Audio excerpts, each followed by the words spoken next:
নিয়মিত জল পেলে চারাগাছ যেমন মহিরুহ হয়, সম্পর্কও তেমনই। যত্ন ভালোবাসা দিয়ে তাকে বেঁধে রাখতে হয়। অথচ সংসারের জাতাকলে স্বামী স্ত্রী নিজেদের জন্য কতটুকুই বা সময় বার করতে পারেন? কেরিয়ার, সংসার, সন্তান সামলে টাইম মানে তাদের কাছে বিলাসিতা। ভালোবেসে একদিন যে সংসার শুরু করেছিলেন, ভালো সন্তান, সফল অভিভাবক, দায়িত্ববান কর্মী হতে গিয়ে সেই সম্পর্কটাই হারিয়ে ফেলেন। দাম্পত্য তখন কেবল দায়িত্ব আর অভ্যাসের জালে আটকে যায়। সংসারের বুনিয়াদ টিকে থাকে স্বামী স্ত্রীর উপরে।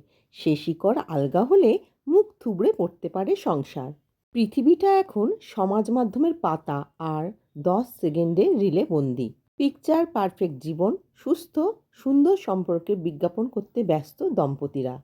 তার আড়ালে আসল সম্পর্ক কখন যে অন্তঃশ্বাস শূন্য হয়ে পড়ে, সেই হিসেব মেলানো কঠিন।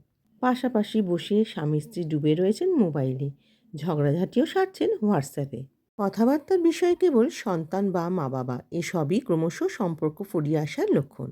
এর ফলে ভুল বোঝাবুঝি, দোষারোপ বাড়ে। সংসারে কে বেশি করছে, কে কম হিসেব নিকেশ করছে, সম্পর্ককে বিষিয়ে দেয়। বয়স বাড়লে সঙ্গী থাকলেও তখন একাকিত্ব ঘিরে ধরে। এতক্ষণ পাশে থাকার জন্য সকলকে আন্তরিক শুভেচ্ছা জানিয়ে আজকের মতো বিদায় নিলাম।